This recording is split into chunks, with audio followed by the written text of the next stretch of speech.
नमस्कार मित्रांनो, आज मी तुम्हाला गुंठेवारीचे दस्तऐवज कशा प्रकारे करावेत किंवा करू नयेत याबद्दल सविस्तर सांगणार आहे। त्यामुळे तुम्ही हा व्हिडिओ सुरुवातीपासून शेवटपर्यंत पाहणं आवश्यक आहे। मित्रांनो, गुंठेवारीचे म्हणजेच तुकड्याचे दस्तऐवज नोंदणी खात्यानं नोंदणी करण्याचं बंद केलंय। गुंठेवारीच्या दस्तऐवजाची नोंदणी बंद झाल्यापासून सामान्य माणूस हवालदिल झालाय। अनेक जणांनी तर नोंदणी बंद होण्यापूर्वीच विक्रेत्याला सगळे पैसे दिलेत।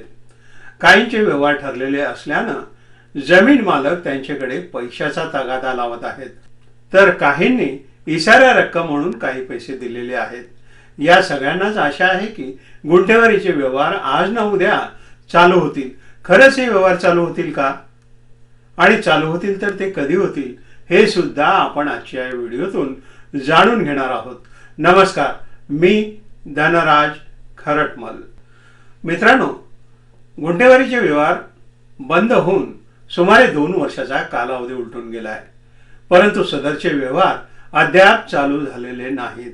असे गुंठेवारीचे व्यवहार कधी चालू होतील याबाबत कमेंट करून अनेकांनी मला प्रश्न विचारलेत।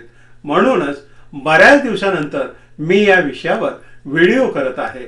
त्यामुळे आजच्या या व्हिडिओत आपण पाहणार आहोत 1 किंवा 2 गुंठ्यांची खरेदी विक्री कशी करावी, विहिरीकरता किंवा रस्त्याकरता 2 किंवा 4 गुंठे जमीन कशी घेता येईल, गुंठेवारीचे व्यवहार नोटरी करून घेतले तर ते कायदेशीर होतात का, किंवा दिलेल्या पैशाच्या मोबदल्यात आता असा कोणता दस्तऐवज करून घ्यावा की जेणेकरून खरेदीदाराचं नुकसान होणार नाही, याबाबत सुद्धा आपण आजच्या या व्हिडिओतून जाणून घेणार आहोत। तसेच असा दस्तऐवज नोटरी करून घेतला तर चालेल का, असे अनेक प्रश्न सामान्य माणसांना पडलेत। त्यापैकी पहिलं उदाहरण असं आहे की एका व्यक्तीनं घर बांधण्यासाठी 4 गुंठे जमीन विकत घेण्याचा करार म्हणजे नोटरी करार दिनांक 12 जुलै 2021 नंतर केलेला असून त्या व्यवहाराबद्दल त्या व्यक्तीनं विक्रेत्याला संपूर्ण पैसे दिलेत। दुसऱ्या व्यक्तीनं जमीन मालकाला काही पैसे देऊन विसार पावती तयार करून घेतले आणि ती विसार पावती 100 रुपयाच्या मुद्रांकावर तयार करून घेऊन त्यानं नोटरी सुद्धा करून ठेवली। गुंठेवारीच्या दस्तऐवजाची नोंदणी होत नसल्यानं आता त्या व्यक्तीला प्रश्न पडलाय, हा व्यवहार रद्द करून विक्रेत्याकडून दिलेले पैसे परत घ्यावेत, पण विक्रेता पैसे परत देण्याचं नाकारतोय। गुंठेवारीचे व्यवहार बंद होऊन मध्ये 2 वर्षाचा कालावधी उलटून गेलाय। सध्या जागेची किंमत वाढल्यानं पहिल्या विक्रेत्यानं खरेदीदाराला सांगितले की काही कारणामुळे आज रोजी मी तुम्हाला ती जमीन विकू इच्छित नाही। तर आता उद्भवलेल्या नवीन परिस्थितीत खरेदी घेणार नोटरी कराराचा आधार घेऊन कोर्टामध्ये केस दाखल करून खरेदी करार करून देण्याची मागणी करू शकतो का? तर तिसरं उदाहरण असं आहे की सन 2022 मध्ये एका व्यक्तीनं 2 गुंठे जागा खरेदी करण्याचा व्यवहार करण्यासाठी विक्रेत्याला काही रक्कम ऍडव्हान्स म्हणून दिली व त्याबाबतची पावती 100 रुपयाच्या मुद्रांकावर तयार करून नोटराईज करून ठेवून दिले आणि उरलेली रक्कम ज्यावेळी खरेदी खताचा दस्तऐवज होईल त्यावेळी देण्याचं ठरलंय। मित्रांनो, खरं तर पूर्वी अशा व्यवहारांचे साठेखत व्हायचे, परंतु आता असे साठेखत सुद्धा करता येत नाही। तर मग काय करायचं, असा प्रश्न अनेकांच्या मनात आता उपस्थित होतोय। कित्येकांनी तर असे व्यवहार 100 रुपयाच्या स्टॅम्प पेपरवर करून नोटरी करून ठेवलेत।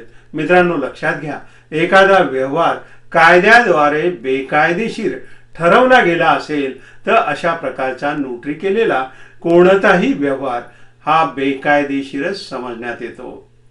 त्यामुळे अशा नोटरी केलेल्या दस्तऐवजाद्वारे तुम्ही एखाद्या जमीन मालकाला कायद्यानं बांधून घेऊ शकत नाही।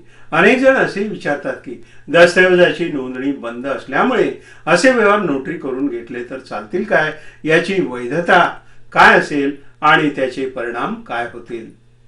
खरं तर कोणतेही बेकायदेशीर ठरवलेले व्यवहार अशा प्रकारे नोटरी करून घेऊन त्याला कायदेशीर परिणाम प्राप्त करून घेता येत नाही, हे सुद्धा आपण पाहिलं। त्यामुळे अशा प्रकारचे केलेले व्यवहार बेकायदेशीरच असतात। नोटरी कराराद्वारे जरी तुम्ही एखादी जमीन तुमच्या कब्जात घेतलेली असली तरीही त्या कराराद्वारे तुम्ही तो तुमचा कब्जा कायम करून घेऊ शकत नाही. त्यामुळे आपल्या कमाईचे लाखो रुपये देऊन सुद्धा आपल्याला कायदेशीरपणे जमिनीची मालकी मिळत नसेल तर असे व्यवहार करून काय उपयोग. त्यामुळे बेकायदेशीर व्यवहारासाठी आपले कष्टाचे लाखो रुपये आपण का गुंतवून ठेवायचे याचा विचार ज्याचा त्यानं करावा. त्यामुळे जोपर्यंत कायदेशीरपणे गुंठेवारीचे व्यवहार सुरू होत नाहीत तोपर्यंत तुम्ही असे व्यवहार करू नयेत असं मला वाटतं. शेवटी प्रश्न ज्याचा त्याचा आहे. त्यामुळे अशा प्रकारे गुंठेवारीचे व्यवहार चालू होतील म्हणून नोटरी करार करून घेऊ नका. साठेखत किंवा ॲग्रीमेंट तसेच पॉवर ऑफ अटर्नी सुद्धा अशा प्रकारे नोटरी करून घेऊ नका असं माझं सांगणं आहे. आणि जर तुम्हाला 1 गुंठा किंवा 2 गुंठे जमीन जर विकत घ्यायची असेल तर अशी जमीन मंजूर लेआउट मधील असल्याची खात्री करून घ्या किंवा अशी जमीन बिनशेती केलेली असेल तसेच लेआउट मंजूर असेल तर असे गुंठेवारीचे व्यवहार करण्यास हरकत नाही असं माझं मत आहे. त्यामुळे कोणताही गुंठेवारीचा व्यवहार करण्यापूर्वी विचार करून निर्णय घ्या. जर का तुम्हाला विहिरीसाठी, रस्त्यासाठी किंवा घरासाठी प्रमाणभूत क्षेत्रापेक्षा कमी क्षेत्राची जमीन घ्यायची असेल तर त्यासाठी रीतसर परवानगी घेऊन तुम्ही अशा जमिनीचे व्यवहार करू शकता. बेकायदेशीर असलेले गुंठेवारीचे व्यवहार कायदेशीर होतील म्हणून त्यासाठी तुम्ही विक्रेत्याला पैसे देत असाल तर भविष्यात तुमचं नुकसान होऊ शकतं. त्यामुळे कोणताही गुंठेवारीचा व्यवहार करताना काळजी घेऊन केल्यास तुमची फसगत होणार नाही. लक्षात ठेवा, गुंठेवारीचे नोटरी केलेले व्यवहार हे बेकायदेशीरच असतात. कोर्टातून सुद्धा असे व्यवहार कायदेशीर करून घेता येत नाहीत. त्यामुळे शक्यतो असे व्यवहार करू नका असंच माझं सांगणं आहे.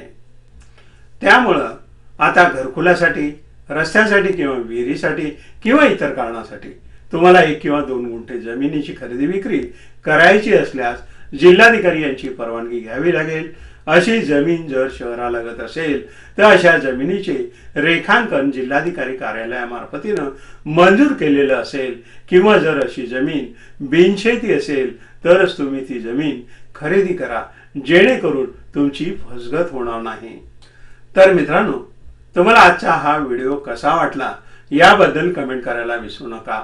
व्हिडिओ आवडल्यास मित्रमंडळी जरूर फॉरवर्ड करा, लाईक करा, शेअर करा, सबस्क्राईब करा. माझ्या अशाच प्रकारचे कायद्याचे आणि तुमच्या फायद्याचे व्हिडिओ लगेच मिळण्यासाठी बेलच्या बटनावर क्लिक करून नोटिफिकेशन ऑन करायला विसरू नका. धन्यवाद.